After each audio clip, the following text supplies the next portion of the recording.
Now, the question is, how do we become an entrepreneur? Kung halimbawa, gaya po sa case ko, galing ako sa employment, ngayon, nag-shift ako to being an entrepreneur. Syempre, may mga magtatrabaho under you. Paano ka magiging entrepreneur ngayon? How do you do the shift?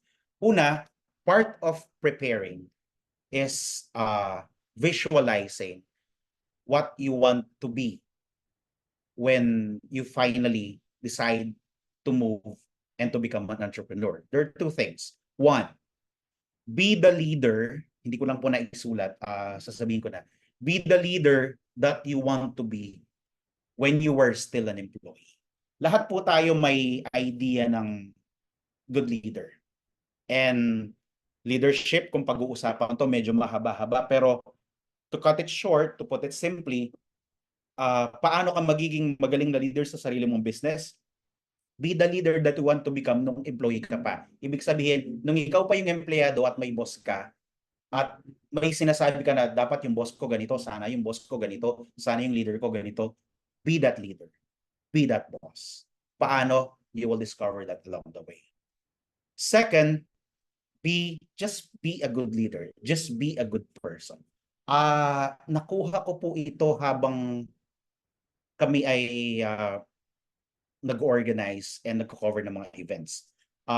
The last time I heard this, nung nag-cover kami ng Dibu last week sa Goshen Resort sa Bambantarlac. Nakakatawa kasi minsan, madalas sa mga Dibu, yung sinasabi ng mga magulang, dalaga ka na, wag ka nang maging masungit, ganyan. They always say the negative. Pero na-amaze ako dun sa dalawang parents last week. Yung message nila dun sa anak nila is just very simple. Sabi nila, wala kaming ibang pangarap sa'yo, kundi maging mabuti kang tao. At sana kung darating ang panahon na mag-asawa ka, sana yung mapangasawa mo, mabuting tao din. So that struck yung hey, it's not easy to be a good person. Aminin natin 'yan. Pero every day we can try to be a good person. And that makes a difference. And that makes a difference. Even in business. Ako when I run the business, example sa wedding photography. May mga instructions ako minsan na hindi nakukuha ng staff ko. There are two ways to attack it. One, pwede mong pagalitan kasi tinuro mo na hindi pa niya nakukuha. But the second attack to that is bago mo siya pagsabihan, ano kaya yung mararamdaman nung staff ko kapag sinabi ko ito? I think twice. I try to be as good as I can be. Alam ni Ma'am Gail to, hindi to madali para sa akin kasi back when I was still teaching, ako yung tipo nung empleyado na kapag hindi ko gusto, I would always retaliate. I would always speak my mind. I'm very vocal.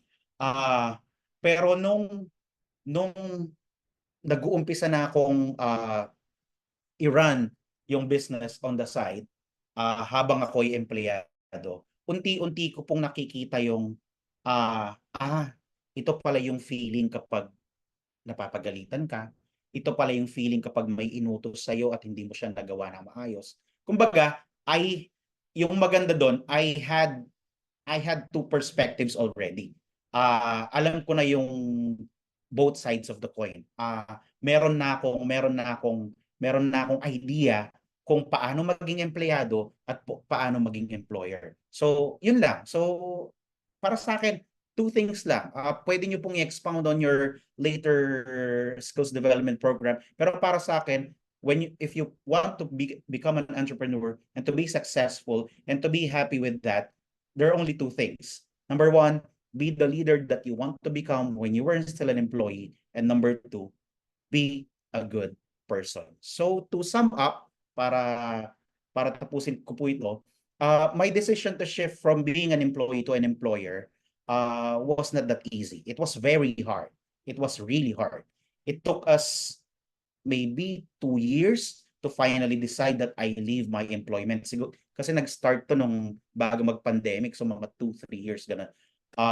Siguro dahil sa assessment namin, I am more productive in the events industry rather than in teaching. So I think the key takeaway here is being ready for the choices that you make. You don't make a choice impulsively. Okay? You don't decide at the height of an emotion. Maging handa ka muna. Walang mali sa pagiging empleyado, walang mali sa pagiging self-employed. Walang mas lamang over the other para sa akin. For me, it is having that sense of contentment that whatever is it that you are doing, you are truly happy and you are living your life as a good person and as a productive individual of your respective communities. Panghuli, I firmly believe that it is very important that we do not burn bridges. For now, my business is doing fine, but I do not discount the fact that there is a possibility na humina yung negosyo. Hindi ko alam. Even established companies experience the same. For one, yung kapatid ko right now is a supervisor sa isang multinational company na ang sabi niya sa akin, baka mag-layoff sila. So, hindi natin alam ang mangyayari. Kung sakali mong mangyari yon at bumukas yung pintuan para again sa pagtuturo, I think I'll say yes because I did not burn bridges. That is another hard decision to make just in case, but I'm not worried because I think I have prepared for that during the time I was teaching. So, baliktad naman ngayon. Pwede kong sabihin na nag-prepare naman ako ng maayos just in case I want to go back to teaching because I taught well when I was still a teacher and I prepared well when I was still a teacher. Siguro yun lang po yun. I hope I've shared something worth pondering with you tonight. This is not much but sana may na-contribute po ako sa inyo. Sana may maiuwi kayo, may mabaon kayo for you to ponder tonight. And I will include JCA community in my prayers. And please do include me, the Photographics family, in your prayers as we hope to work with you soon. All the best and thank you very much to the JCA community. Maraming salamat po. Dakal po salamat.